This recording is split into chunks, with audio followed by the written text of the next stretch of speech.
ফেসবুকে যে চারিদিকে কি শুরু হয়েছে কিছুই বুঝতে পারছি না। চারিদিকেই এখন শোনা যাচ্ছে যে এর আইডি সাসপেন্ড হয়ে যাচ্ছে, ওর ভিডিওতে কপিরাইট আসছে। কেন যে এগুলো হচ্ছে কিছুই বোঝা যাচ্ছে না। আর এগুলো হচ্ছে একমাত্র মেয়েদের আইডিতেই হচ্ছে। কোনো ছেলেরা কিন্তু এরকম ভিডিও করে ছাড়ছে না যে আমার আইডি সাসপেন্ড হয়ে যাচ্ছে। তাদেরগুলো কি হচ্ছে না নাকি কিছুই বুঝতে পারছি না। হ্যালো এভরিওয়ান, কেমন আছো সবাই? আশা করি সবাই ভালো আছে। চলে এলাম আবার একটা নতুন ভিডিও নিয়ে। আমার গলার ভয়েসটা আর আমার মুখটা একটু ইগনোর করো, কেননা ঠান্ডার জন্য আমার গলার ভয়েসটা হয়তো ভারী লাগতে পারে।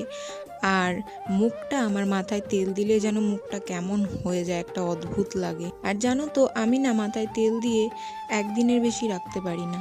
কালকে এতটাই ঠান্ডা লেগেছে, এতটাই মাথা যন্ত্রণা করছে, তাই বরমশাই বললো চলো তোমার মাথায় তেল দিয়ে দিই, মাথাটা একটু ম্যাসাজ করে দিই। ওই ম্যাসাজ করে দিয়েছিল বলেই হয়তো রাতে একটু ঘুমাতে পেরেছিলাম, না হলে সেই ঘুমটাও হয়তো আর ঘুম হতো না সারা রাতে। আর ঠান্ডা তো এখনও কমেনি, তাই সকাল সকাল উঠে কাজবাজ করছি। এক গাদা জামা কাপড় হয়েছে।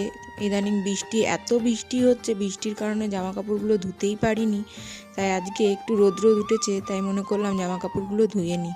তাই বরমশাই বললো যে চলো, একা একা ধুতে হবে না, দুজন মিলে করলে তাড়াতাড়ি হয়ে যাবে।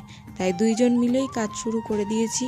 আমি একটু ভিজিয়ে দিচ্ছি, ও জামা কাপড়গুলো কেচে দিয়েছে, তাই জন্য অনেক তাড়াতাড়ি কাজগুলো হয়ে গেছে। আর ফেসবুক নিয়ে যা বলছিলাম, বেছে বেছে কেন এরকম বড় আইডিগুলোই নষ্ট হয়ে যাচ্ছে কিছুই বুঝতে পারছি না। আমাদের মতন ছোট আইডিগুলোর দিকে নজর নেই, আবার হয়তো কোনদিন নজর পড়েও যেতে পারে, ভয় লাগে।